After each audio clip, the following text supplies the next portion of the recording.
y me comentaban, ¿no? Y decían, bueno, hablábamos de la universidad, de los orígenes, ¿no? De la evolución de la universidad en algunos sentidos, en muchos sentidos para mejor y en otros para peor, porque a lo mejor la excesiva expansión de la universidad ha hecho que sea menos universitas, ¿no? Y más localitas, ¿no?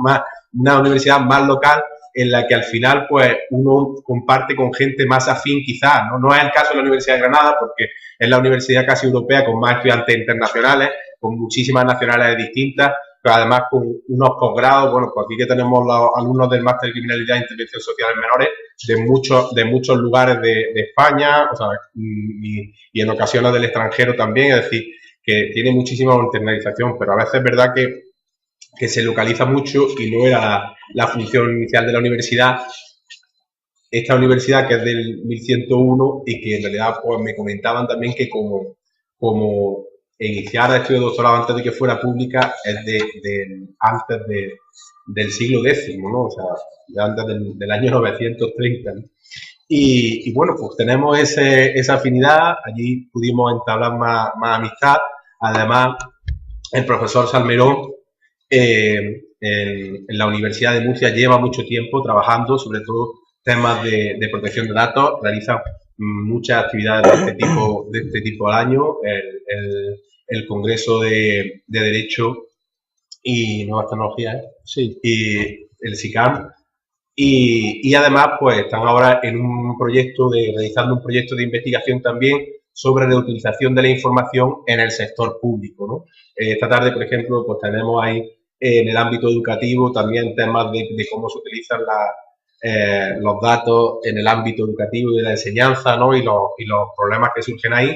Y bueno, pues en realidad pues agradecerle muchísimo su presencia, pues lo que aporta, ¿no? Por lo muchísimo que sabe al Congreso, por además la disposición que tuvo desde el primer momento, porque estuvo encantado, porque además felicitarnos, porque es el Día del Padre, además, y entonces pues él ha venido más con su familia, como tiene que ser, a disfrutar también de la ciudad, y una cosa que nos alegra, ¿no? Que las personas que vienen, que además son amigos, pues no solo compartan el conocimiento, sino además disfruten de la universidad y de la ciudad, y bueno, pues por todo ello, pues manifestar pues la satisfacción también de otros compañeros bolonios que están aquí del departamento, pues ahí está Pablo Gutiérrez, está el doctor Bombillar, está pues bastante, aquí estamos de los que tampoco nos alarguemos, pero se nota el cariño que le tenemos al Colegio de España de Bolonia, ¿no? Y a los que hemos estudiado allí, ¿no? Pero pues sí, hay que decir también las cosas, igual que antes hablaban, ¿no? Y yo me emocionaba porque hablaban de nuestro director del departamento, el profesor Barranco, que es verdad, hubiera estado aquí seguro. Él hubiera estado aquí porque a él le gusta más eso que a mí, yo hubiera estado allí. Pero bueno, pues la verdad que sí, también tener ese recuerdo pues siempre de los compañeros, de los que nos han dado y los que nos han apoyado siempre en este camino del conocimiento, porque pues la verdad que si estamos aquí, pues y estamos en internet y en otras partes donde podemos, pues es porque la verdad pues nos apasiona el conocimiento de la universidad. Y bueno, pues no le quito más tiempo al que sabe, que es el que tiene que. Muchísimas gracias. Muchísimas gracias. ¿Esto ya está funcionando entonces? Sí. Vale. Voy aquí, yo... Para que no vayas a ¿Ya está bien? Vale, fenomenal. Yo bajo. Bueno, yo no sé. Vaya. Se ve que la copia de la presentación. A ver si es esto. Sí, esta sí. Vale. No pasa nada porque yo ahora contaré una cosa. Lo primero, no sé cómo me voy a manejar con tanta máquina, ¿no? Porque yo hablo mucho de esto de la tecnología y tal, pero luego en realidad pues no practico tanto, ¿no? No soy tan practicante. No, lo primero que quería decir, creo que hay que apagar 4 aparatos llevo aquí. Bueno, lo primero, que es un placer estar aquí, o sea, un placer, pero para mí absoluto, sin paliativos, sin matices, ¿no? Lo voy a citar en primer lugar, que no es lo más importante, pero venir a Granada, para cualquier persona con una mínima sensibilidad, pues es venir, ¿no? A la tierra soñada, ¿no? Como decía la canción tan preciosa, ¿no? De Lara. Yo he venido a Granada por eso y he venido pues también porque me han invitado pues, y porque tengo buenos amigos aquí, ¿no? Se nota, ¿no?, en la presentación que me ha hecho. Cuando un amigo te presenta ante el público, pues es lo más próximo que hay a la mentira, pero no es exactamente mentir, porque es, pues eso, es un poco el sentimiento pasado por el matiz del afecto, etcétera, ¿no? Entonces, pues bueno, hay que disculparnos de todas las cosas que he dicho. Pero bueno, no solamente ha sido Francisco Durán, profesor Durán, con el que tengo pues, también una relación entrañable por esas vinculaciones italianas, sino también pues, el profesor Bombillar, el profesor Gutiérrez Alonso. Tenemos aquí a un colega de Constitucional que también es amigo, esas cosas pasan, ¿no? O sea que, bueno, estoy encantado desde todos los puntos de vista personal, profesional, etc. Eso por una parte. Y por otra, a ver, también el tema pues es de mi especial querencia. Yo, además de temas de reutilización de la información, acceso a la información, protección de datos, pues en los últimos años me vengo dedicando bastante al derecho audiovisual, ¿no? Y tanto desde la perspectiva más formal, es decir, régimen de licencias, etcétera, transformación tecnológica, como también desde el punto de vista de los contenidos, que es también uno de los grandes mundos regulatorios que hay en el ámbito del derecho audiovisual. Sí quiero de todas maneras hacer una pequeña corrección, porque en el programa he visto hoy que pone que soy coordinador del Seminario Permanente de la Agencia Española de Protección de Datos sobre temas de derecho público. Es verdad, lo fui. Estas cosas, en España las cosas que no duran se llaman permanentes y las que duran muchísimo tiempo son provisionales. Los que hayan estudiado Derecho sabrán cómo se llamaba la ley del Poder Judicial de 1870, ¿no? Y estuvo en vigor pues más de 100 años, ¿no?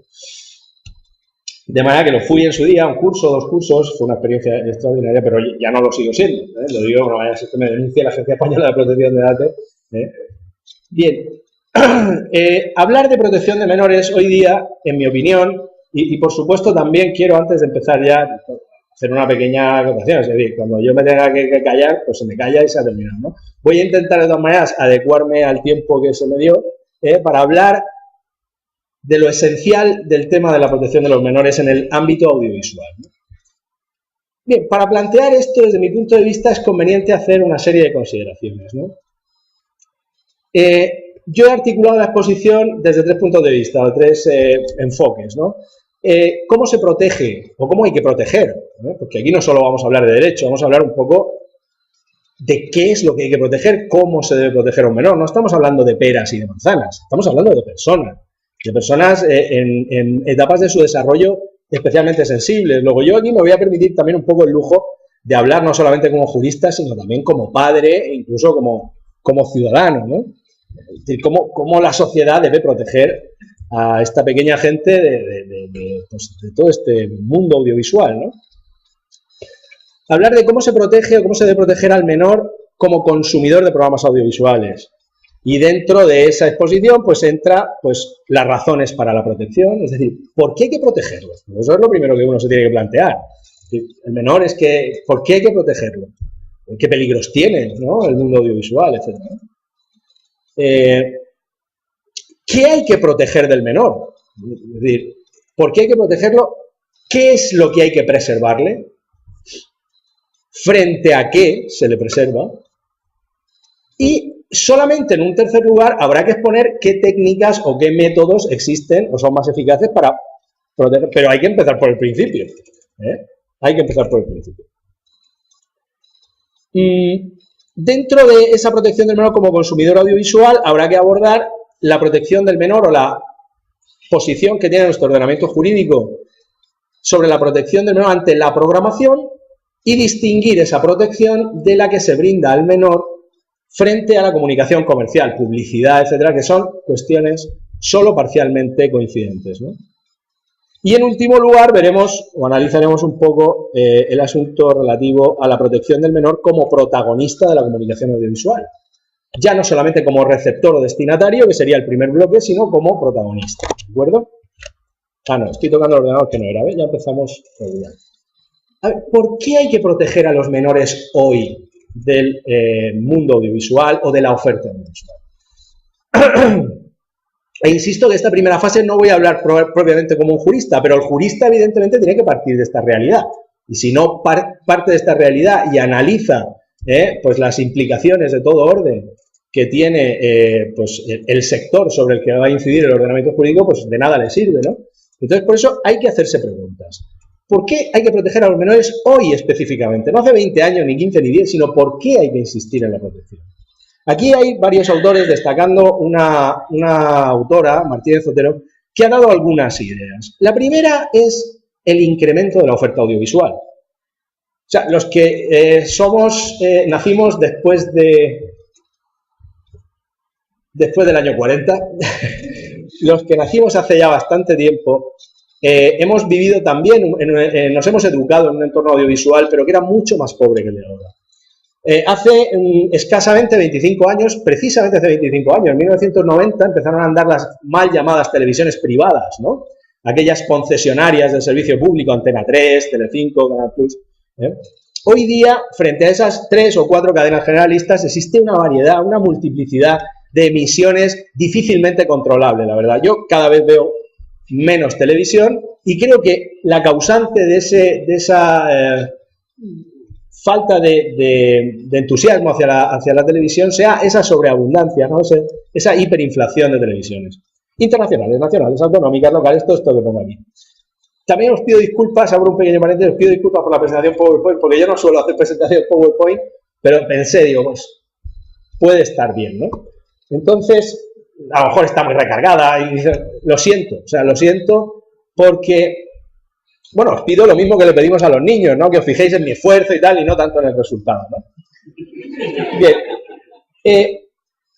Temáticas interactivas de concursos, de cines, de no sé qué, de naturaleza, de televenta, en fin, una verdadera amalgama, una red absolutamente indominable.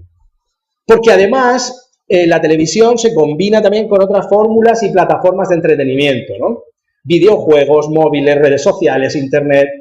Esto verdaderamente es difícil de seguir, o por lo menos no es para mí, ¿no? Yo veo a mi hijo que está con una PlayStation, pues se conecta a internet y entonces juega con otro. A mí estas cosas, la verdad es que me van superando, ¿no?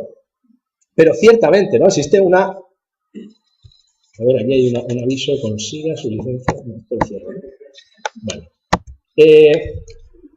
Una combinación que, bueno, hace todavía más tortuosa, ¿no? Pues digamos que la introducción de mecanismos regulatorios que sean verdaderamente eficaces. Esto lo vamos a ver ahora cuando hable un poco del ejemplo norteamericano. ¿Qué ha pasado en Estados Unidos, ¿no? Recientemente, ¿no? Dificultad, esto conlleva este incremento, además, pues, hibridado, digamos que entreverado, dificulta conocer anticipadamente y programar, sobre todo para los padres y educadores, pues el acceso a tantos contenidos, ¿no? Segunda razón por la que hay que proteger hoy a los menores, porque se ha incrementado la exposición del menor al entorno audiovisual, y esto es algo incuestionable. Es decir, hay factores que claramente hacen que los menores pasen más tiempo consumiendo productos audiovisuales, no solamente la televisión, que es, digamos, un poco el paradigma de lo que yo voy a hablar fundamentalmente. ¿Por qué? Existe cada vez mayor dificultad para que los menores disfruten de ocio al aire libre, que jueguen en los parques, en los jardines, que hagan deporte en la calle. Esto, los que también tenemos ya cierta edad, pues cada vez nos parece más increíble, ¿no? Yo cuando era joven, hace muchísimo tiempo, pues yo a lo mejor con 8 o 9 años le decía a mi madre, mamá, me voy a la calle. Un sábado, pues terminaba uno de comer y a las 4 pues se iba a la calle. Y, oye, pues no tardes, ven a cenar. Pues sí, ven a cenar. Entonces uno se iba a la calle y se ponía a jugar al fútbol, al hockey, a lo que fuera, a hacer el tonto, que también a uno le dedicaba muchas horas a hacer el tonto, y además yo creo que es hasta productivo, a aburrirse, a pegarle patadas a las piedras. Ahora los niños no hacen eso. Mis hijos, estoy consiguiendo que mi hijo mayor de 12 años vaya de un sitio al que va a estudiar a mi casa, que son 5 minutos solo. Y lo estoy consiguiendo, pero su madre no quiere. Entonces, toda esta hiperprotección, ¿no? Vivimos en un mundo de hiperprotección, ¿no? Ciertamente, ¿no? Al que es difícil resistirse, ¿no? Cada vez están, además, más tiempo solos en casa. Es decir, están más tiempo solos sin padres, porque los padres, a su vez, este modelo que tenemos de consumo y de sociedad, yo no tengo ni capacidad ni tenemos tiempo para adentrarnos en ese fenómeno, pero es una fenomenología también interesantísima, cómo ha cambiado el paradigma de familia, etc. Pero claro, pues difícilmente concilian, tienen que trabajar por la mañana, por la tarde, los niños pasan tiempo solos. Y además, solos no solo porque no estén sus padres, sino porque además no tienen hermanos, muchos de ellos, ¿no? La existencia de familias pues de un único hijo, fruto del descenso de la natalidad, pues hace que haya muchos niños que no tengan con quién jugar. Además, a todo esto se suman también varios fenómenos que también son social y psicológicamente de una gran complejidad, los que yo solamente vengo adentrándome de una manera bastante epidérmica, pero son fenómenos que ya empezamos a detectar en muchos menores, ¿no? Adicción a un entretenimiento inmediato y fácil. Lo de la inmediatez es algo propio de la infancia. O sea, cuando un niño, un menor, te pide una cosa, la quiere ya. O sea, ni 5 minutos, ni 2 segundos, ni uno. Yo tengo un hijo que además es muy nervioso, entonces cuando te pide una cosa, dice, papá, ¿me das eso? Papá, ¿me das eso? Papá, ¿me das eso?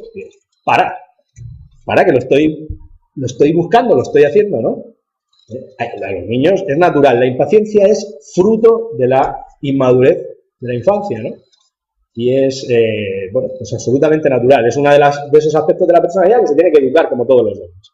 Pero esto se traslada al entretenimiento. Y el entretenimiento es inmediato. Todo tiene que ser inmediato. Y como existe un sector tecnológico e industrial que se dedica a explotar esa impaciencia congénita de los menores, pues existen productos de entretenimiento que son inmediatos. Inmediato y fácil.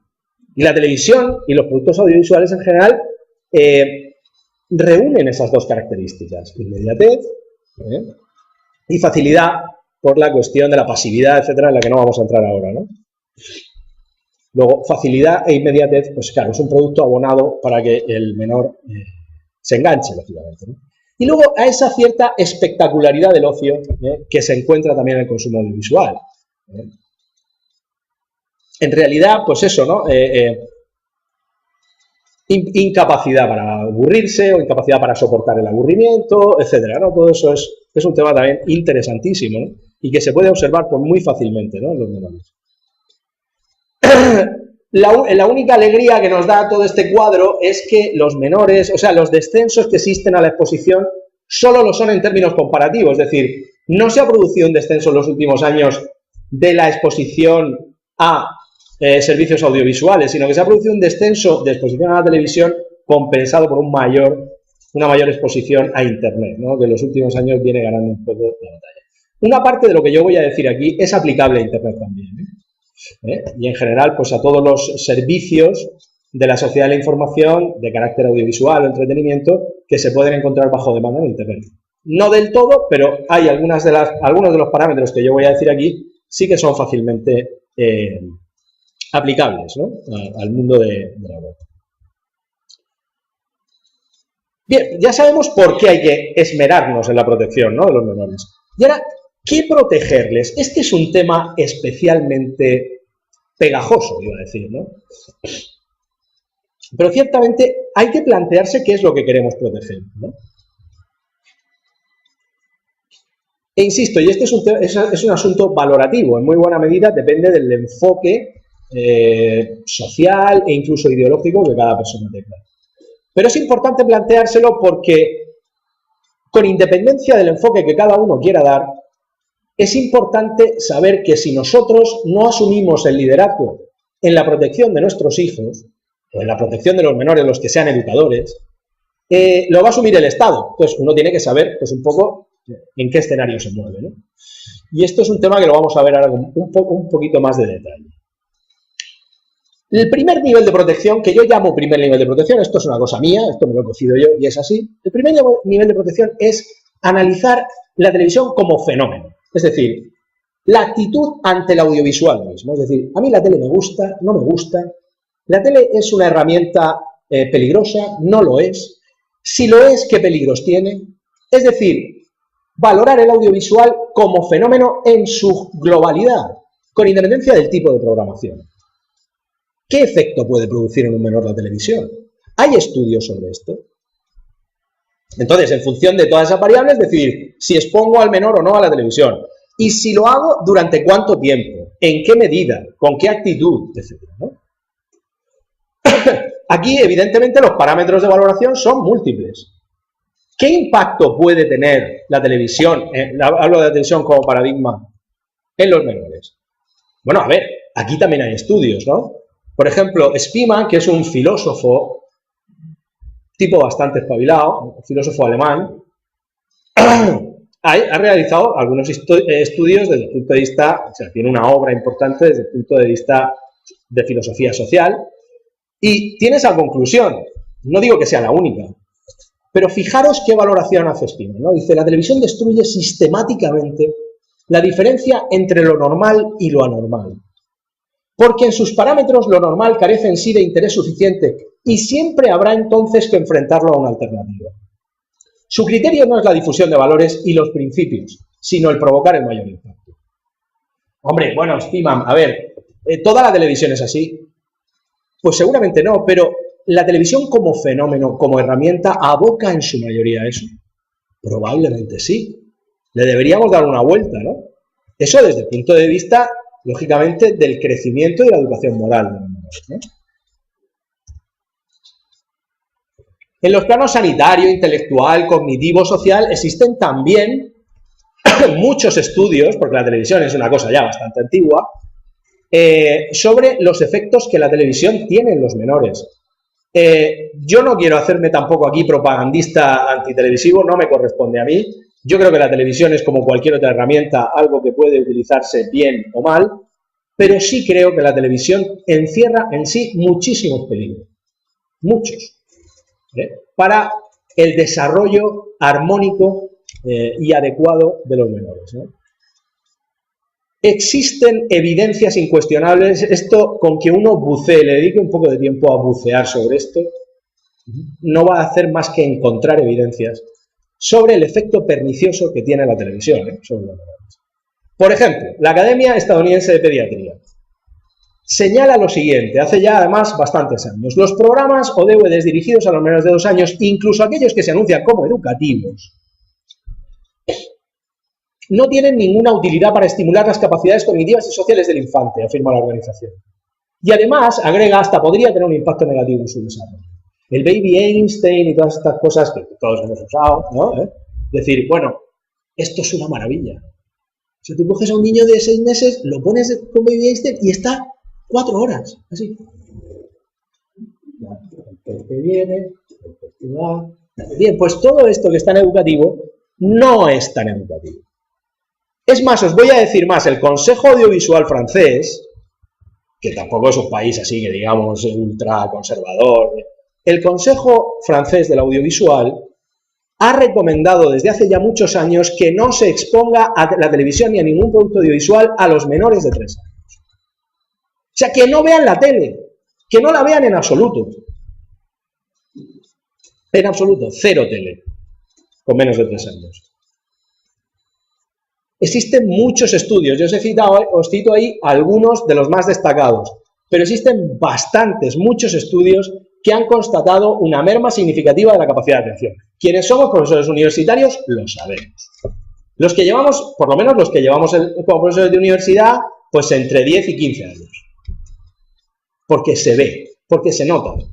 Se nota que un alumno de ahora, no los que estáis aquí, evidentemente, pero la media de los alumnos son incapaces de seguir un discurso lógico más o menos hilvanado durante un periodo aproximado de media hora. Cuarto de hora, 20 minutos, uno ha desconectado. ¿Por qué? Pues porque su sinapsis está construida básicamente en un mundo audiovisual, de imágenes, de flashes inconexos. Yo tengo un amigo que es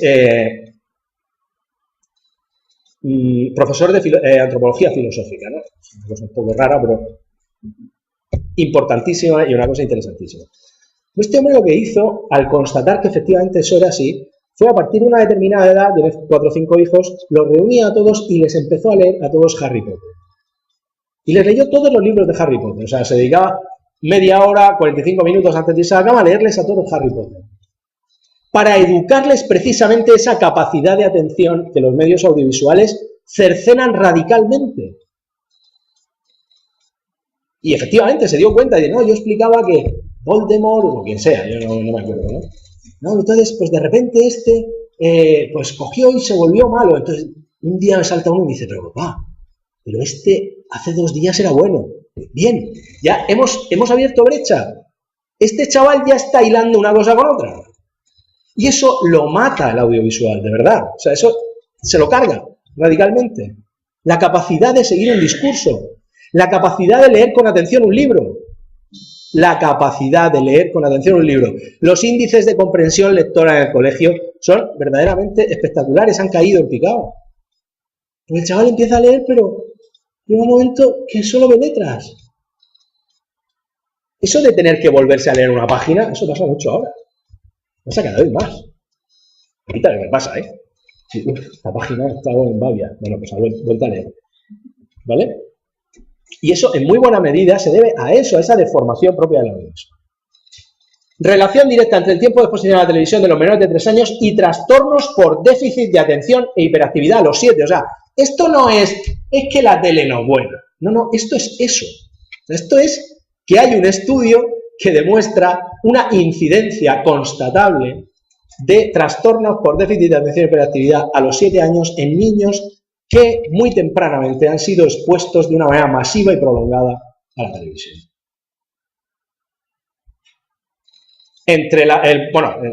Otros trastornos más, por supuesto, pues lo son de muy diversa índole, desde la obesidad, contra la obesidad, el aburrimiento crónico, la dificultad de aprendizaje del lenguaje, todo eso son estudios también, ¿eh? Insisto, tampoco, espero que no haya ningún productor de televisión aquí, la verdad, pero la televisión hay que llevar mucho cuidado con ella, ¿no? En general la televisión. Segundo nivel de protección. Una vez que nosotros hemos analizado, aunque sea un poco apocalípticamente, pero es mejor hacer de abogado del diablo que no, pues, andarse por las ramas, ¿no? Yo prefiero, pues, dar esos datos y seguro que hay datos positivos, ¿no? Alguna cosa estimulará positivamente la televisión. Segundo nivel de protección es ¿qué queremos proteger o preservar de los menores frente a la televisión? Ya hemos dado algunas pistas, pero esto básicamente nos orienta a decidir qué contenidos, ¿no?, son más perniciosos. Y aquí hay que dar algunas ideas fundamentales que tampoco son propias de un jurista, pero que yo también me voy a permitir. Primera, ¿no? Todos estos son mediterráneos también, pero bueno, conviene de vez en cuando recordarlos. La exposición a la televisión y a los demás medios audiovisuales es parte de la educación de los menores. No es esa parte, ese break que abrimos para que el niño descanse, nosotros también, y luego cuando termina de ver la tele lo seguimos educando. O sea, igual que existe la educación del ocio, y hay que enseñarle a los niños cómo ocupar el tiempo libre, y eso es otro problemón. La televisión es una manera de educarle, el tiempo en el que esté viéndola. Y que vea es un mensaje que le llega a él sobre cómo le estás educando. Y le educa o le deseduca, evidentemente. Por ello, y esto pues, evidentemente también lo digo, el protagonismo debe ser de padres y educadores, evidentemente. ¿Vale? No sé qué habré enlazado yo aquí, pero bueno, vamos a ver.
Bien. No, ¿por qué he puesto esto? Por una razón muy sencilla, porque, claro, esto es como todo, lo que más se educa en el mundo es el ejemplo. Eso, quien sea padre, incluso quien sea hijo, no lo somos, pues lo sabe.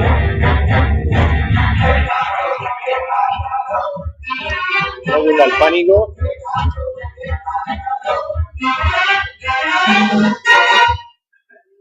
Perdón, no sé qué era eso.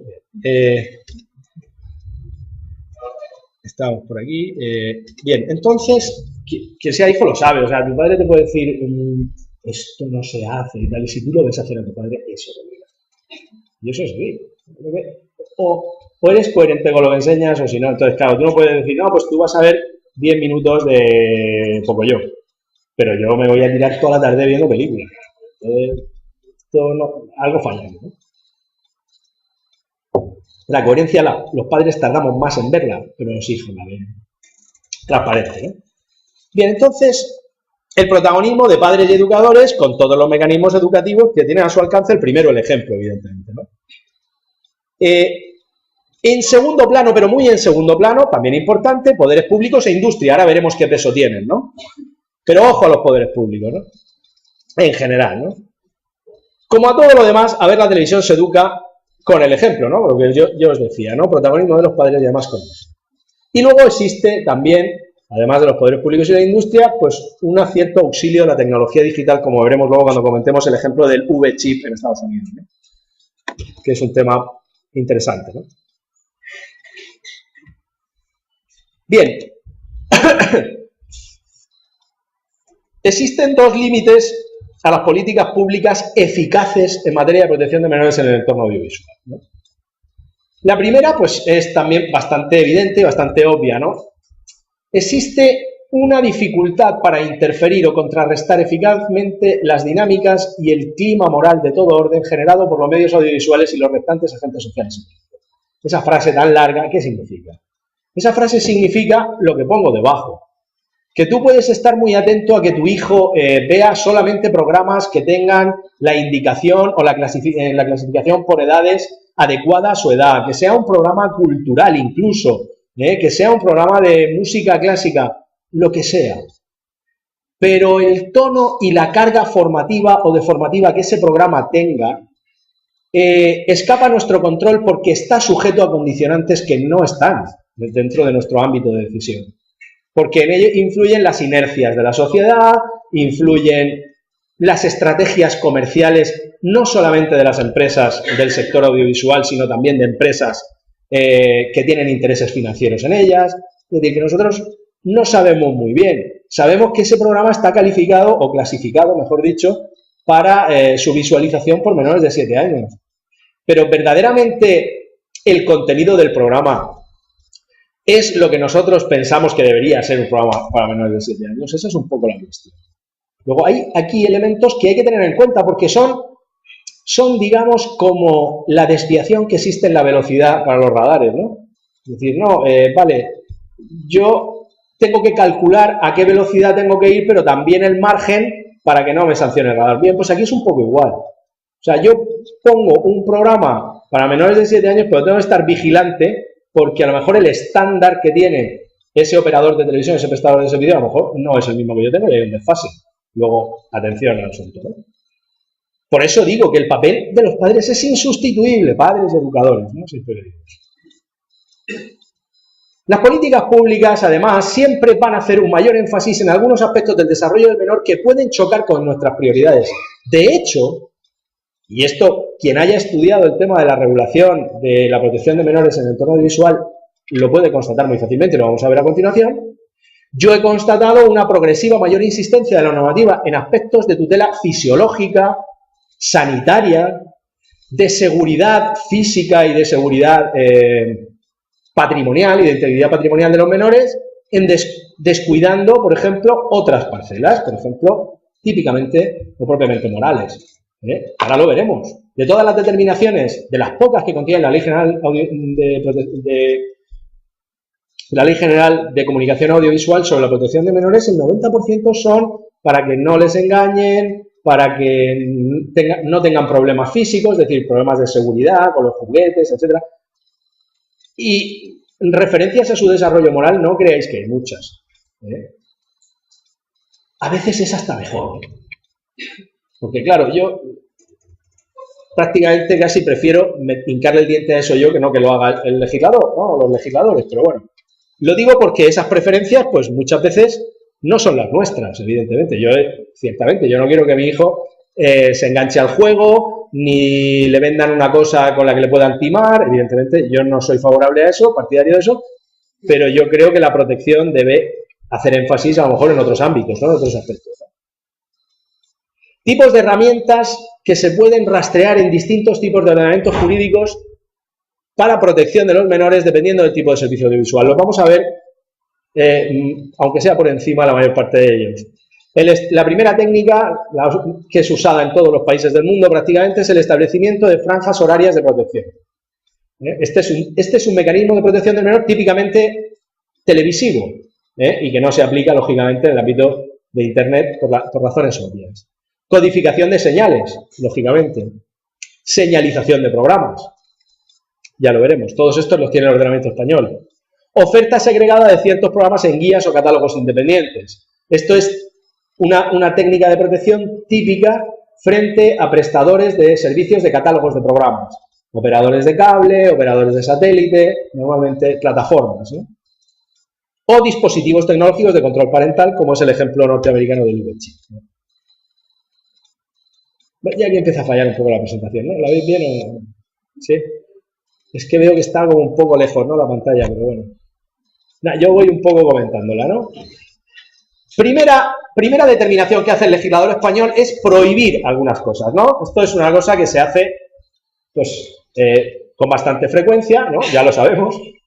Prohibir emitir en abierto contenidos audiovisuales, pero fijaros el grado de vaporosidad que tienen las determinaciones de contenidos audiovisuales que puedan perjudicar seriamente el desarrollo físico, mental o moral de los menores y en particular de programas que incluyan escenas de pornografía o violencia gratuita, y en el año 2012 se añade maltrato o violencia de género, como si el maltrato y la violencia de género no fueran violencia gratuita. Pero estas son esas joyas que de vez en cuando nos regala el legislador. Bueno, que puedan perjudicar seriamente esos tres perfiles de desarrollo, y ya cita algún ejemplo. O sea, en ningún caso se puede emitir en abierto contenidos pornográficos o que contengan violencia gratuita. Ya veremos que el incumplimiento de estas determinaciones conduce a la imposición de unas sanciones importantísimas. Probablemente las multas más altas que hay en el ordenamiento español ahora, yo no conozco tampoco la normativa en materia de residuos nucleares, pero probablemente de las más altas que conoce nuestro ordenamiento, multas son las del sector audiovisual, que pueden llegar a la imposición de multas de hasta 1 millón de euros. De hasta 1 millón de euros. Cuando este tipo de contenido se emita mediante un sistema de acceso condicional, los PESCA, cuando veáis PESCA, es prestador de servicios de comunicación audiovisual. ¿Vale? Es que como es muy sonora, pues he puesto PESCA. Los PESCA deberán incorporar sistemas de control parental. Cuando se realice el servicio de comunicación audiovisual mediante un catálogo de programas, pues operadores de cable y asimilados o plataformas por satélite, deberán elaborar catálogos separados para aquellos contenidos que puedan perjudicar seriamente el desarrollo físico, mental o moral de los menores. ¿Eso qué significa? Eso significa que si uno va a ONO y dice, pues tengo estos 3 paquetes de canales. Dice, a ver, en ninguno de esos 3 paquetes puede haber, o sea, no se puede adherir el abonado directamente a un paquete de canales que contenga esos contenidos que perjudiquen seriamente el desarrollo. Por ejemplo, películas pornográficas o películas o series de alto contenido violento. Siempre hay que ofertarlas por separado, ¿de acuerdo? No pueden ir en un paquete al que uno se adhiere. Otra de las cuestiones que esto plantea es, ¿se incluye la radio aquí? Pues claro, a uno no se le ocurriría esta historia. Sin embargo, en principio no hay ninguna exclusión para la radio. Es decir, en la radio está prohibido radiar escenas pornográficas. No sé si esto ha sido costumbre o no, y si se ha hecho, pero desde luego no está excluida. Al hablar de servicios de comunicación audiovisual, el legislador no excluye a los servicios que transmiten o difunden señal solamente de audio, ¿no? Y fijaros lo que dice el legislador, y aquellos otros contenidos que puedan resultar perjudiciales para el desarrollo físico, mental o moral, pero ya no seriamente, pues usted me dirá, seriamente y no seriamente, ¿no? Pero que no lo hagan seriamente, es decir, que lo perjudiquen al menor, pero que no sea una cosa muy grave, ¿no? Pero que lo perjudiquen. Solo podrán emitirse, es cierto que la franja es bastante razonable, solo podrán emitirse, en abierto por supuesto, entre las 10 de la noche y las 6 de la mañana, debiendo además ir siempre precedidos por un aviso acústico y visual, que no siempre se cumple, por cierto. Indicador que además debe mantenerse durante toda la vigencia. Bien, la primera de las técnicas, además de la prohibición que acabamos de ver, es la del establecimiento de franjas de protección reforzada. ¿Cuáles son las franjas de protección reforzada? Pues los días laborables entre las 8 y las 9 horas y entre las 5 de la tarde y las 8, no está mal. Siempre me he preguntado yo, ¿y las 8 y las 9? ¿Entre las 8 y las 9? ¿Por qué? Pero claro, porque yo soy de otra generación. O sea, si yo me levantaba por la mañana a las 8 de la mañana, antes de ir al colegio y ponía la tele, mi madre me decía, ¿pero qué haces? Te has vuelto loco, ¿no? Ahora no, ahora le ponen al niño el desayuno y le encienden la tele, seguramente, ¿no? Digo que será por eso, ¿no? Porque a las 9 tiene que estar todo el mundo en clase, ¿no? Entre las 8 y las 9 y entre las 5 y las 8 de la tarde. Y luego los sábados, domingos y fiestas de ámbito estatal entre las 9 y las 12 horas, pudiendo las comunidades autónomas también establecer pues algunas franjas de protección reforzada adicionales, ¿no? Respetando la legislación básica. Esto plantea problemas, claro, porque normalmente cuando suele haber más exposición a la televisión es cuando hay fiesta escolar, que no necesariamente, y de hecho, pues en muchas ocasiones no es fiesta también laborable. Con lo cual, pues ahí se puede producir, ¿no? una desprotección, digamos, ¿no? Pues Santo Tomás de Aquino, pues uno trabaja, pero el niño se queda en casa, ¿no? A eso me refería un poco, ¿no? El sistema de protección basado en franjas de protección está bastante cuestionado. A mí me parece que constituye un umbral mínimo de protección. Yo no lo cuestiono tanto, ¿no? Hay gente que dice, es que la televisión digital terrestre permite la existencia de emisiones con programación infantil 24 horas. Claro, pero yo replico a eso, pero un chaval de 16 años que es un menor, no lo puedes condenar a estar viendo todo el día Bob Esponja. O sea, él también es un televidente en el sentido de que tiene derecho a una programación general en las cadenas generalistas que sea respetuosa con su integridad y con sus necesidades formativas y de desarrollo. No, tú a ver Bob Esponja. Lo digo porque esta fue una alegación que hizo Telecinco, el grupo Telecinco, frente a las reiteradas sanciones que este año le ha impuesto la Comisión Nacional de Mercados y la Competencia por haber infringido la obligación o el respeto, la necesidad de respetar franjas de protección reforzada para menores, concretamente con el programa Sálvame, que ha tenido, yo no sé si 2 o 3 sanciones seguidas, desde el año pasado a este. Digamos, es que el chaval tiene ya Boeing o Clan, pues no, mire. Y luego, es cierto que el argumento más convincente es que la codificación digital permite el bloqueo de cualquier programa al margen de su horario. Eso es cierto. Eso es cierto.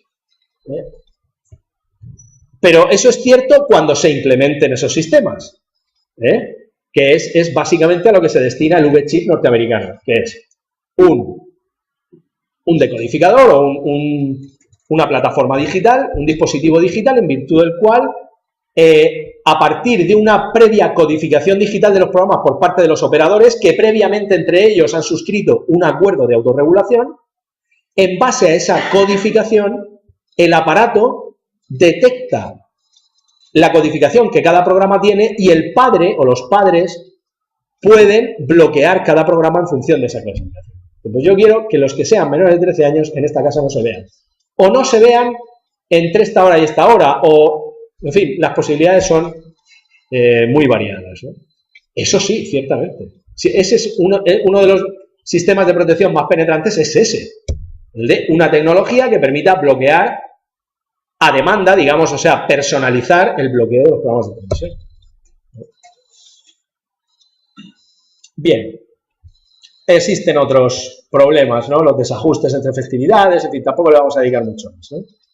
Y aquí existen bastantes determinaciones en los códigos de autorregulación, fundamentalmente el más importante de ellos, que es el Código de Autorregulación sobre Contenidos Televisivos e Infancia, que se ha aprobado en el seno de las televisiones comerciales y las televisiones autonómicas, ¿no? Aquí hay un enlace, pero no me quiero enrollar, ¿no? El que quiera consultarlo pone Código sobre Contenidos Televisivos e Infancia y le sale inmediatamente, ¿no? Bueno, ¿cómo vamos? ¿Cómo voy? Regular. ¿Bien? Más o menos. Más o menos, venga. Bueno, pues entonces lo que vamos a hacer, vamos a hablar tranquilamente, porque si no, me va a dar un infarto a mí. Y vosotros no vais a poder. Entonces yo voy a hablaros hasta donde buenamente sea razonable. Cuando vea a Francisco, pues ya cambiando de color, pues iré más deprisa o pararé, ¿no?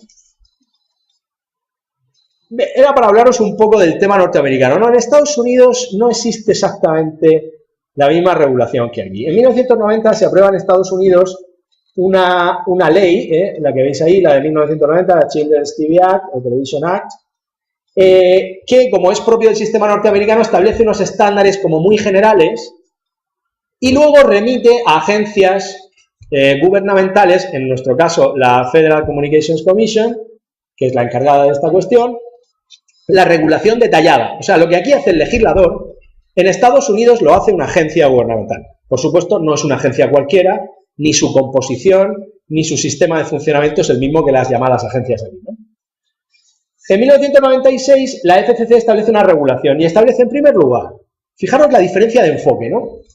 Una cosa que se llama Core Programming. El Core Programming significa que es necesario que todos los operadores, y aquí también abro otro paréntesis, cuando hablamos de esto hablamos fundamentalmente de lo que en el sistema norteamericano se llaman broadcasters, es decir, emisoras de televisión por ondas. El tema del cable de satélite tiene un estándar de regulación muchísimo más bajo, cosa que no hace el legislador español, que en la Ley General de Comunicación Audiovisual mete a todo el mundo en el mismo saco prácticamente, en buena medida. Allí el cable y el satélite van por otra vía porque el cable y el satélite es el papá el que dice yo lo quiero. Entonces eso va por otra vía. 3 horas a la semana tienen que dedicar los broadcasters, medidos en periodos de 6 meses para dar flexibilidad a la programación, de programas destinados a proveer a las necesidades informativas y educativas de los menores de 16 años. Es decir, no se establece una franja de protección en la que no se debe atacar al menor,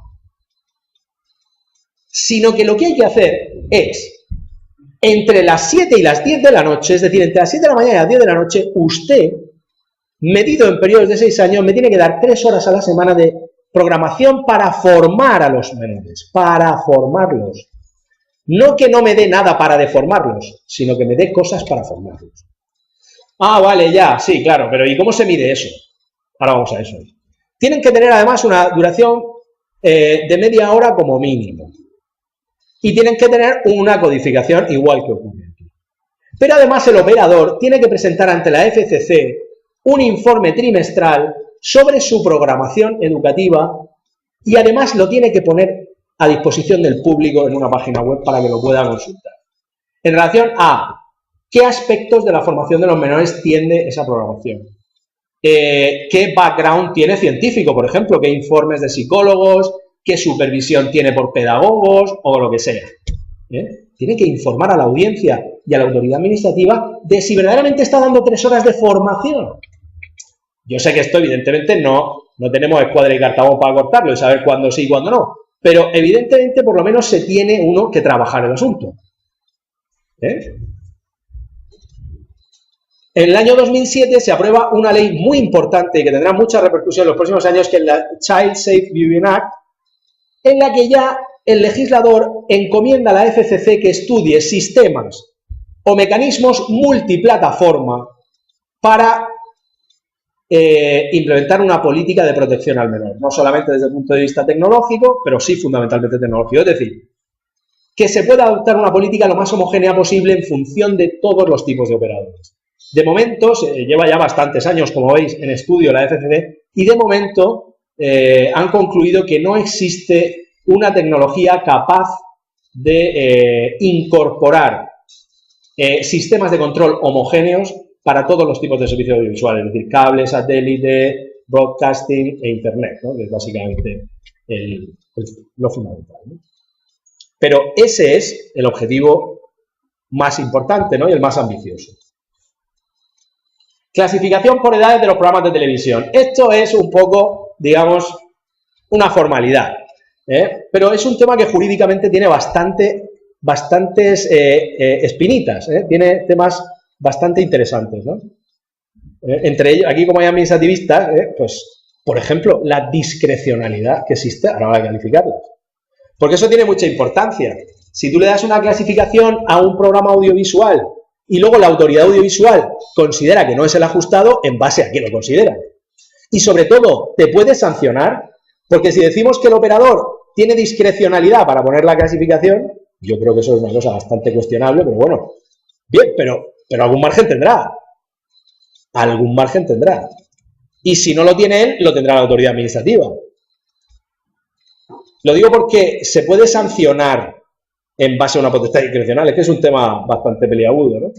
Pero bueno, ahí está, hay un decreto del año 2002 que dice cuál es el sistema de clasificación de programas audiovisuales en España, ¿no? Especialmente recomendada para la infancia, este es opcional, para todos los públicos, no recomendada para menores de 7 años, 13 años, 18 años y programa X.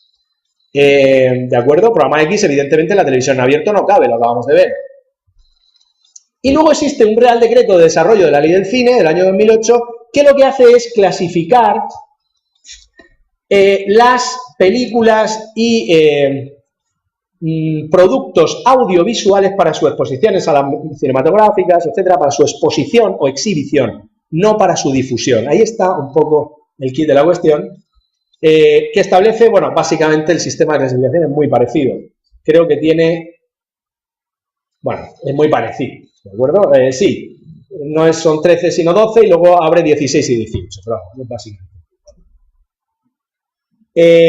Bien, ahí está la diferencia, el ámbito es distinto, uno se refiere a la creación, producción, distribución y exhibición cinematográfica y audiovisual, mientras que el decreto del año 2002 es el que se aplica a televisión, es el que se aplica a televisión.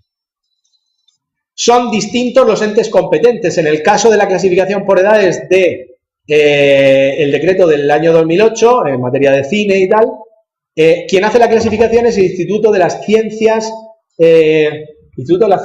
Audiovisuales y de las Artes, Instituto de las Ciencias y de las Artes Audiovisuales, ¿no? Mientras que en el caso de la clasificación por edades de productos audiovisuales para su difusión es el Consejo Estatal de Medios Audiovisuales, que no se ha creado, y en consecuencia la Dirección General de Telecomunicaciones y Audiovisual de la Comisión Nacional del Mercado y de la Competencia. Previa homologación de esa graduación por el Código de Autorregulación de Contenidos Televisivos e Infancia. Fijaros qué importancia tiene la autorregulación en este ámbito, que hay una llamada del legislador para que dé el espaldarazo, digamos, a esa clasificación. Bien, esto plantea problemas. Los sistemas de codificación son, en el caso de la televisión, está dispuesto en el decreto del año 2002 un sistema de codificación óptico, pero el artículo 3 de la Ley General de Comunicación Audiovisual establece la necesidad de implementar una codificación digital, que es la que luego va a permitir implementar sobre los productos audiovisuales sistemas eficaces de control parental. Es decir, que una señal digital le diga a una máquina qué clasificación tiene y que el padre o educador pueda actuar sobre esa clasificación bloqueando el correspondiente programa. Y luego existen limitaciones específicas en relación con algunos programas, ¿no? Los dedicados a juegos de azar y apuestas solo pueden emitirse entre la 1 y las 5 de la mañana. Yo esto no tenía ni idea, la verdad, pero claro, pues a la 1 no veo la televisión, no la veo a la 1 y a otras horas, pero a la 1 no la veo. Los sorteos de juegos con finalidad pública quedan exceptuados de esta protección especial, ¿no? Los programas con contenido relacionado con el esoterismo y las paraciencias solo entre las 10 y las 7 de la mañana. Esto me llama mucho la atención, la verdad, que haya se haya dedicado un precepto específico a esto. ¿Esto qué pasa? Que hay un boom de esto, ¿o qué? No, a mí me llamaba la atención, yo la primera vez que lo vi, ¿no? Esto que gente echando cartas y tal, ¿o qué? Esoterismo y paraciencias, ¿no? Claro, sí, ¿no? Será eso. Y eso son paraciencias. Bueno, cuarto milenio, claro. Cuarto milenio. No, digo, este también es de paraciencias, ¿no? ¿Eh? Videntes, ¿no? Eso básicamente los videntes. Ese es el primer apartado, o sea que hay que restringirlo todavía más. El bingo online. Vamos por el bingo. Seguramente, seguramente. Bueno,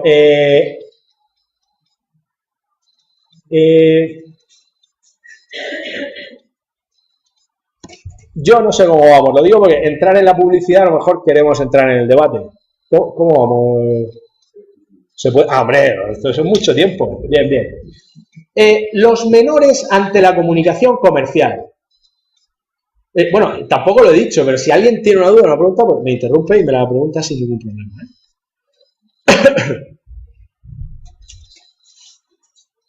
Bien, claro, protegemos al menor frente a la programación, pero frente a la publicidad, evidentemente, el enfoque, digamos, el planteamiento tiene que ser el mismo. Tiene que ser el mismo. Por eso, desde el principio, desde que ha existido una sensibilización hacia la protección del menor en el entorno audiovisual, ha existido también en relación con la publicidad y con la comunicación comercial. En consecuencia, el límite que establece nuestra Constitución para el ejercicio de las libertades de información y de expresión, entre las cuales se encuentra la protección de la juventud y la infancia, opera también en relación con la publicidad. Muy importante esto. Muy importante. El artículo 24 dice, muy bien, libertad de información y libertad de expresión, pero uno de sus límites es la protección de la juventud y la infancia. Pues eso también frente a la publicidad. ¿Por qué? Bueno, pues porque la publicidad, a su vez, aunque este es un debate más largo, implica o conlleva el ejercicio también de algunos derechos fundamentales y sobre todo y fundamentalmente de la libertad de expresión, también de la libertad de iniciativa económica, pero también de la libertad de expresión, aunque este es un debate que no está muy cerrado del todo, pero parece que libertad de expresión está ciertamente comprometida en las actividades publicitarias. Esto ha conllevado también el reconocimiento de ciertas prácticas publicitarias relacionadas con menores como publicidad ilícita. Artículo 3b de la Ley General de Publicidad. La Ley General de Publicidad dice que la publicidad dirigida a menores que les incite a la compra de un bien o de un servicio explotando su inexperiencia o credulidad, o en la que aparezcan persuadiendo de la compra a padres o tutores, es publicidad ilícita. No se podrá, sin motivo justificado, presentar a los niños en situaciones peligrosas. No se deberá inducir a error sobre las características de los productos, ni sobre su seguridad, ni tampoco sobre la capacidad y aptitudes necesarias en el niño para utilizarlos sin producir daño para sí o terceros. O sea, en un precepto tampoco demasiado largo, se dedica bastante a la protección del menor. Ya veremos que la Ley General de Comunicación Audiovisual repite algunas de estas medidas de protección. Y luego también las más tempranas normas internacionales que han incidido en materia audiovisual también han contenido mecanismos de protección o referencias a la protección de menores frente a la publicidad. El ejemplo típico o paradigmático es el Convenio Europeo sobre Televisión Transfronteriza del Consejo de Europa del año 1989, en algunos de cuyos artículos se habla ya de la protección del menor frente a la publicidad. Luego, posteriormente, la ley llamada de Televisión Sin Fronteras también estableció una serie de medidas de protección del menor frente a la publicidad que hoy se contienen en la Ley General de Comunicación Audiovisual y fundamentalmente en su artículo 7. Bien, aquí es conveniente de nuevo partir el enfoque y abordar qué medidas de protección existen hacia los menores frente a la publicidad como destinatarios de la publicidad o como protagonistas de la misma. Como destinatarios, lo primero que hay que decir es que el enfoque de protección, por decirlo así, es un enfoque amplio, en el sentido de que se debe proteger al menor aunque lo que se esté publicitando no sean productos que ellos puedan adquirir, bien por falta de capacidad de medios o porque no sean adecuados a su edad, sus gustos, o lo que sea. Aquí hay varios niveles, digamos, o se podría hacer una tipología, digamos, de publicidad a efectos de intensificar o no las medidas de protección. Ciertamente aquí cabe todo, dentro de lo que voy a decir cabe todo, pero haciendo esta tipología sabemos más o menos qué nivel de protección debemos implementar sobre ese tipo de publicidad. puede que el bien o servicio vaya destinado a ellos, aunque su consumo efectivo, la determinación de los criterios de adquisición y la adquisición final del producto no les corresponda. Pañales para niños. El segundo bloque es el bloque, digamos, por defecto, ¿no? El resto de la publicidad. Es bien o servicio que no va destinado a ellos y, en consecuencia, ni ellos determinan los criterios de adquisición ni los adquieren. Coches, espuma de afeitar. Lo primero que se me ha ocurrido. Y el tercer grupo es un grupo, digamos, en el que la necesidad de enfatizar la protección es mayor, que son bienes o servicios que ellos van a utilizar, que son para su consumo. Ellos, en general, determinan las condiciones de adquisición, quedando excluidos solamente la compra final del bien. Esto hay variantes, también depende un poco de los usos familiares, yo tampoco voy a... ¿no? Los juguetes es el ejemplo típico. Lo digo porque existe específicamente un código de autorregulación en materia de publicidad y juguetes. El ámbito de la autorregulación aquí es verdaderamente desbordante. Existen, y sobre todo, códigos de autorregulación en materia de publicidad. Hay códigos de autorregulación en materia de publicidad de alimentos. Código de autorregulación en materia de... Hay un organismo que aglutina a los anunciantes y a las empresas que se llama Autocontrol, que es un organismo bastante interesante. Quien quiera consultarlo, la página web Autocontrol, verá que ahí están todos los códigos de autorregulación publicitarios y hay bastantes relativos a menores. Y además Autocontrol, y aprovecho para decirlo, tuvo el gran acierto, yo creo, en mi opinión, de crear un jurado. Es cierto que es un jurado porque tiene sus limitaciones, porque es un jurado de una entidad privada, un jurado que dirime las reclamaciones que se pueden interponer frente a campañas de publicidad comercial, del tipo que sea, que puedan ser contrarios a las determinaciones de los códigos de autorregulación. Y tiene un cierto cuerpo de doctrina, ¿no?, que mejor que peor, pues bueno, sirve de orientación, ¿no? Bien. En esta me he lucido también, ¿no? Bien. La voy diciendo yo, ¿no? Como destinatarios, seguimos, en horario de protección al menor, en horario de protección reforzada, que es lo que hemos visto antes, los prestadores no pueden insertar comunicaciones comerciales que promuevan el culto al cuerpo y el rechazo a la autoimagen, tales como productos adelgazantes, intervenciones quirúrgicas o tratamientos de estética, que apelen al rechazo social por la condición física o al éxito debido a factores de peso estética. No está muy bien redactado.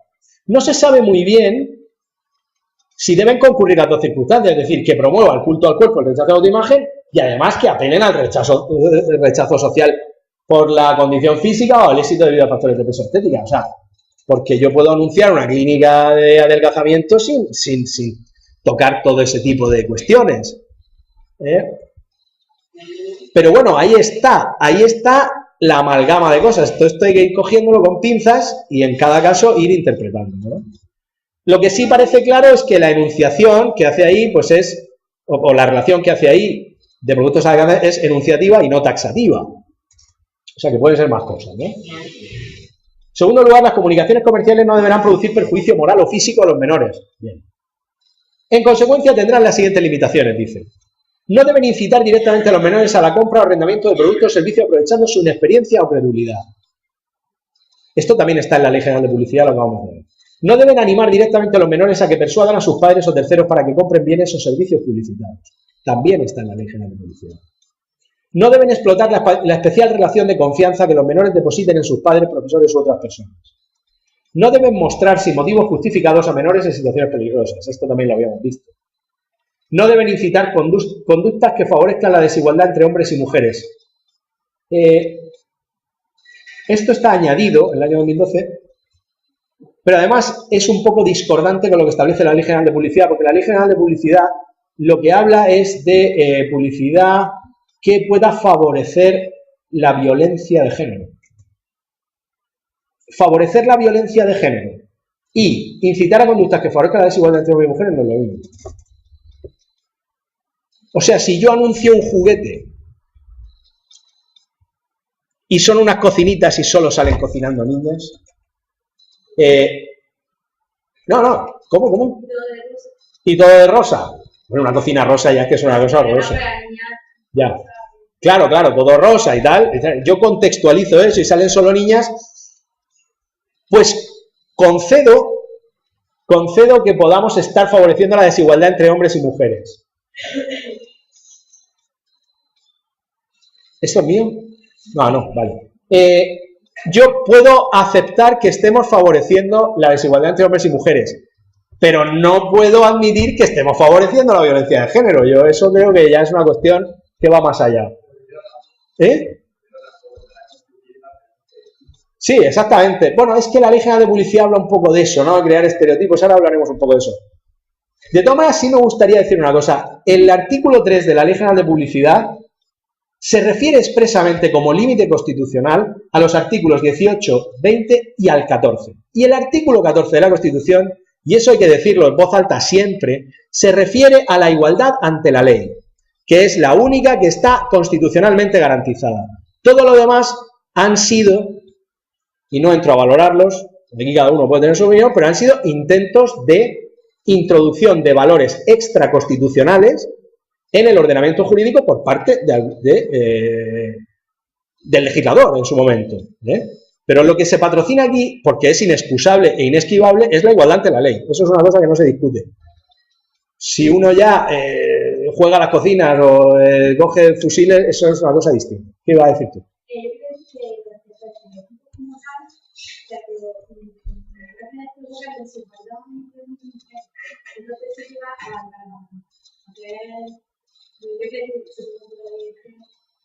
Y provoca siempre una desigualdad, tanta desigualdad siempre la mujer de donde fuerte, y eso de forma indirecta, o sea, todo está relacionado. No es que la hablo directamente, pero más de una negativa, que también la mujer que esto no se ve nada de la. O sea, que no es que la pregunta es total, pero la mujer que está. Ese es un tema muy interesante, Es un tema apasionante. Yo siento que no le podamos dedicar más tiempo aquí, pero es un tema muy interesante porque afecta directamente al núcleo de lo que... al núcleo que al mismo tiempo está relacionado con las medidas que se pongan en marcha.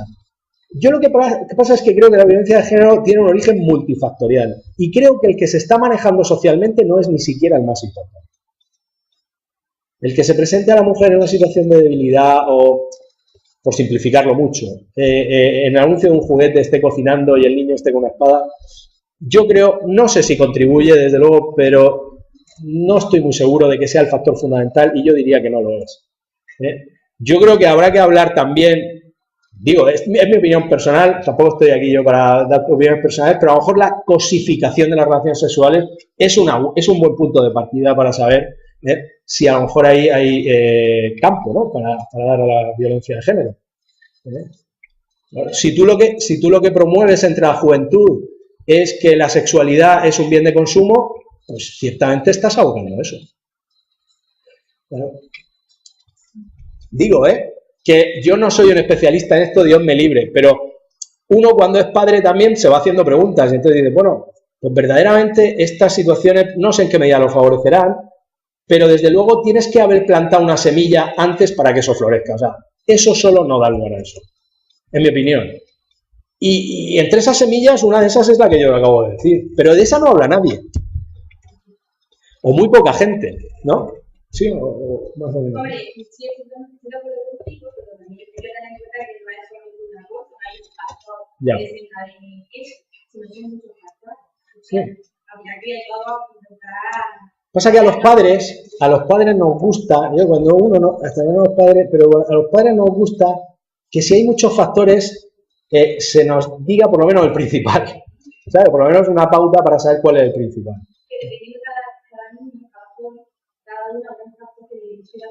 Y bueno, y lo que viva en su casa. Porque si en su casa estás viendo que el padre habla con faltas de respeto o desconsidera a su mujer, pues evidentemente ya haya jugado a lo que haya jugado, me parece a mí que vas por mal camino. Pero un tema interesantísimo, sin duda.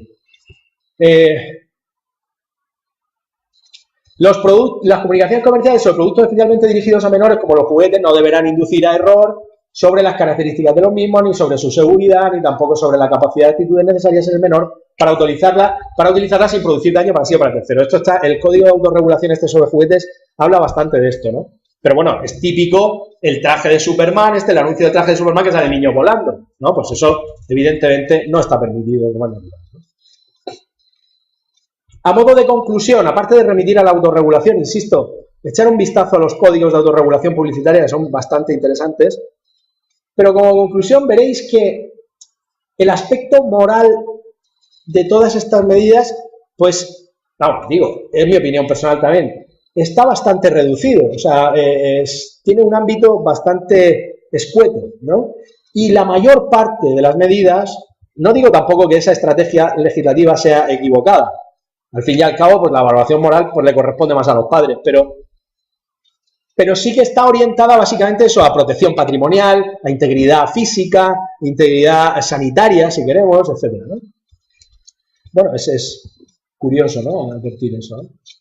Protección de los menores como protagonistas, y ya con esto yo creo que ya voy a cerrar, antes de que Francisco, que se ha ido para allá para no tener que tirarme algo a la cabeza, porque desde allí no me da seguramente.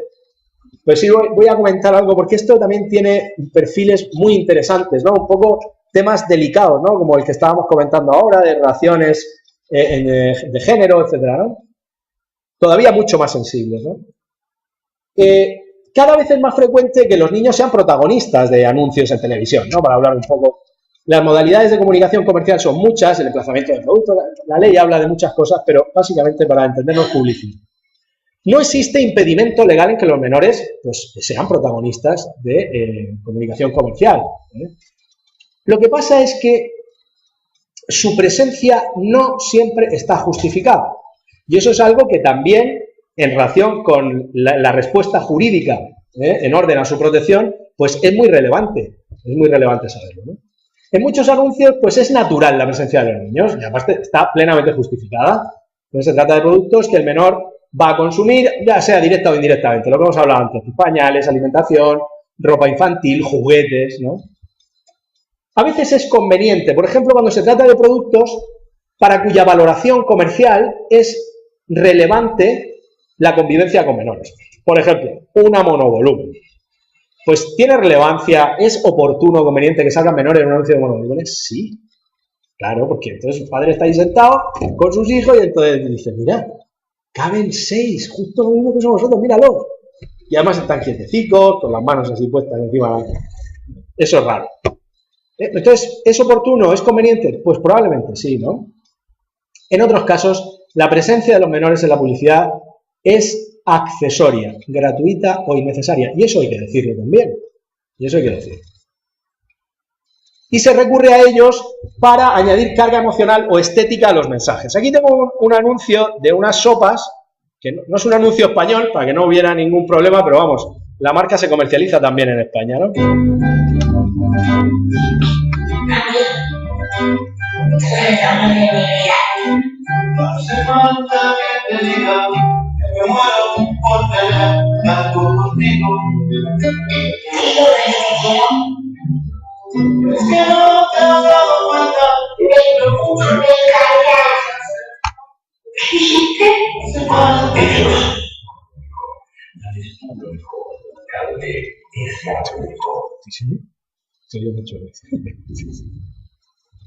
Perdón por el volumen. Pero, bueno, pero se ve, ¿no? O sea, un anuncio de sopas.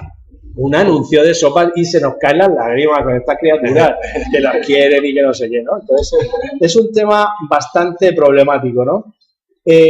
Ya simplemente para cerrar el asunto, comentaros que tanto la Ley de Protección Jurídica del Menor como la propia Ley General de Comunicación Audiovisual establece límites y establece medidas de protección de los menores cuando son protagonistas, no solo de la publicidad, sino cuando se utiliza su imagen, porque lo primero que dice la ley del menor es que los menores son, como es natural, titulares del derecho a la intimidad personal y familiar, al honor y a la propia imagen, y que en consecuencia pues están protegidos y el reglamento les protege. Dentro de este ámbito de abuso, simplemente comentaros la creciente preocupación que hay por la utilización publicitaria de menores sexualmente orientada. Y ya con esto sí que cierro del todo. Tenía ya alguna cuestión, pero lo dejamos ahí. Este es un tema especialmente relevante porque también enlaza, como es inevitable, con determinadas orientaciones que se dan en la sociedad, ¿no? Yo el otro día llevaba bueno, yo no la llevé, ¿no? Pero yo tengo una hija pequeña de 5 años y celebró su cumpleaños en un sitio inverosímil, ¿no? Que se llama Princelandia. Yo no sé si ¿eso existe aquí? Creo que ya hay una cosa así, ya hay una historia de cumpleaños para princesas. Sí, para princesado, en fin, les pintan las uñas. Bien, una cosa simpática cuando es puntual, cuando no forma parte, digamos, de la columna vertebral de su educación.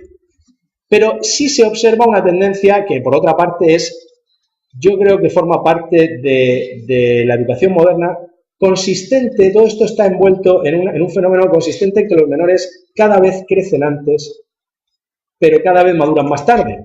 Es decir, cada vez les introducimos en los hábitos y en las conductas de los mayores sin que tengan capacidad ni madurez para asimilarlas, y eso tiene un impacto educativo muy importante. Y como no son maduros porque cada vez les hacemos responsables más tarde, pues son como una especie de masas informes a las que les vamos poniendo cosas. Entonces, pues te ves niñas pequeñitas pues con hábitos que no saben ni interiorizar ni comprender.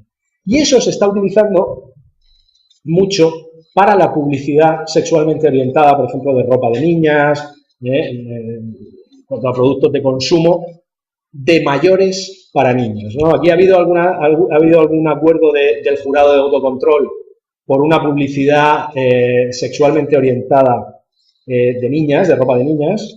Os lo puedo enseñar, el anuncio, os lo enseño ya, así que corto ya de verdad. Que es un poco cuestionable, si queréis. A ver. No, esto, a ver. Esa es así.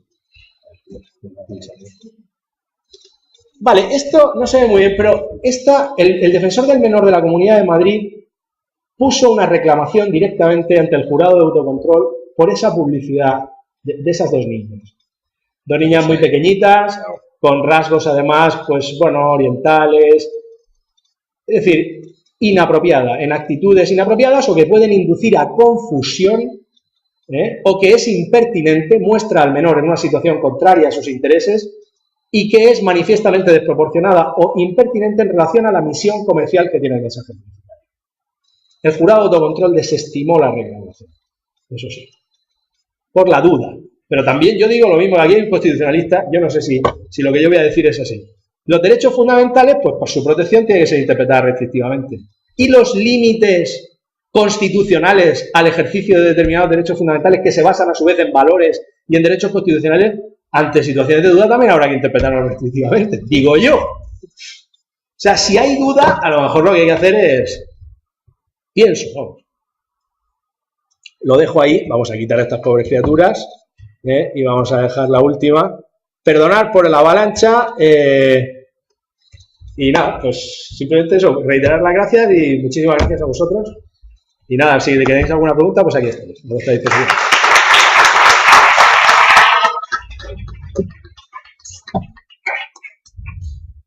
¿Pregunta? Ya la... Pues... A ver.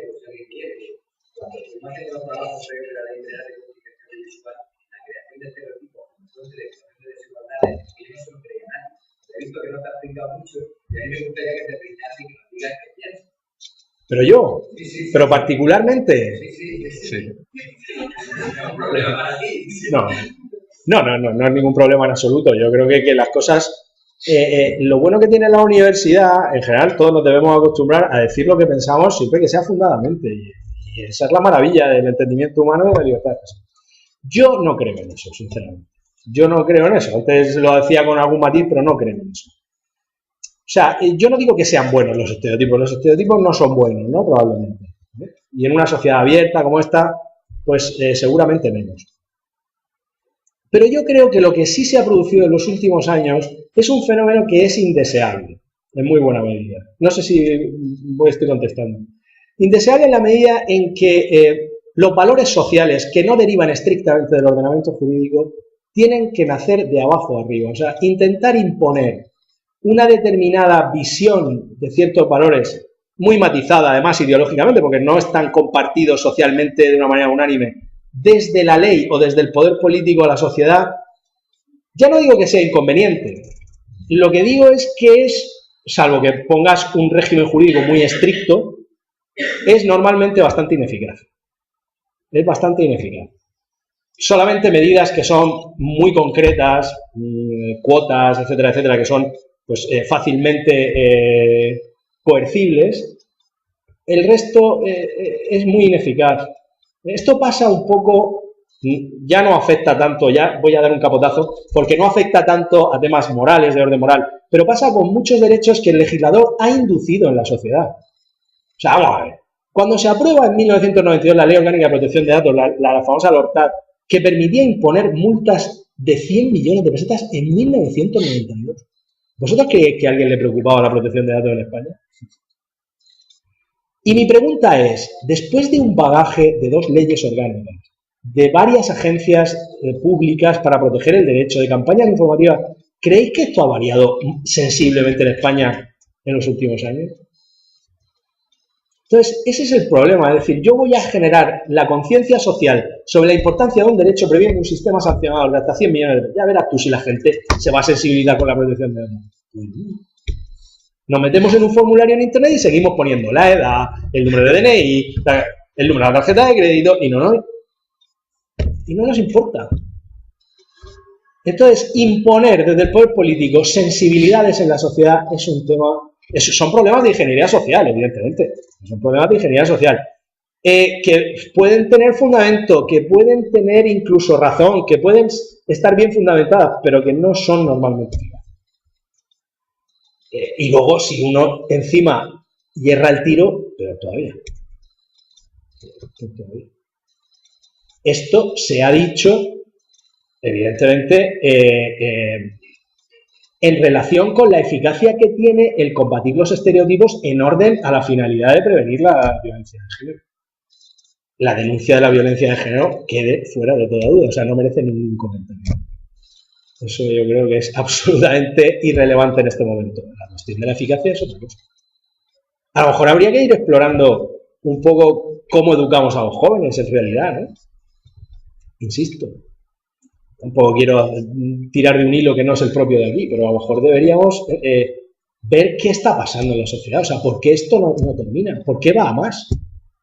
¿Por qué va a más? Porque es que va a más en realidad. No va a más. Va a más. Exacto, va a peor. Y, oye, ¿ya ha habido intentos desde el poder público de eliminar los estereotipos con mayor intensidad en los últimos 10 o 15 años en alguna otra etapa de nuestra historia? Probablemente no. Luego, habrá que emprender algún otro camino. No sé, digo yo. Yo no soy tampoco experto. Es mi opinión personal.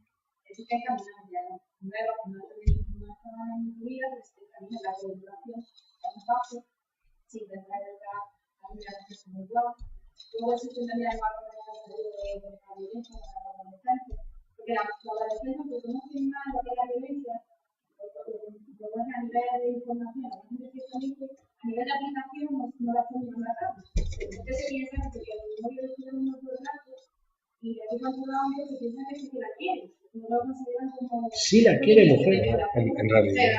En realidad es verdad que con las nuevas tecnologías que lo que se está comprobando es más unas situaciones que no existían antes, ¿no? De violencia, de control, sobre todo la parte del control, ¿no? Una persona celosa con la posibilidad que tiene ahora de poner dispositivos de rastreo, para saber las conversaciones, o sea, quienes se meten que si en el Facebook, este quién es, el otro quién es, o sea, un control de la vida ya exhaustivo y agobiante casi, ¿no? Yo está diciendo y se piensa la gente que sí, que tienen obligación de aceptar eso, ¿no? Cuando está diciendo, oye, está invadiendo mi intimidad, es que yo puedo mirar tu móvil, no puedes mirar mi móvil, mi móvil es mi intimidad, es que yo puedo ver tus conversaciones, no. Pero te voy a decir una cosa, Francisco, quería decir 2 cosas porque has tocado un tema que ya voy a abrirme la camisa, con todo el cariño además. La primera, o sea, yo cuando hace un año se discutía la reforma de los planes de estudio en mi universidad, la gente estaba empeñada en poner inglés para acá, inglés para allá, Y yo dije allí una cosa que a día de hoy sigo creyendo en ella. Yo dije que el inglés es como la educación, se trae de casa. Se trae de casa el inglés. En el derecho, la carrera de derecho, hay que estudiar el derecho. Y luego ya, pero lo decía en relación con la educación. O sea, la educación la coge uno en su casa. Si en su casa uno pues ha visto como normal ciertas cosas, pues ese es el problema. Eso por una parte. Y por otra, En relación a lo que has dicho de educar iguales a la mujer, yo es que no. Yo no, porque ahora ya soy padre de niño y niña y no. Entonces, yo no quiero educar igual a mi hija que a mi hijo. O sea, yo quiero que sean iguales ante la ley, por supuestísimo. Solo faltaría. Pero es que el hombre y la mujer no somos iguales. ¿Por qué?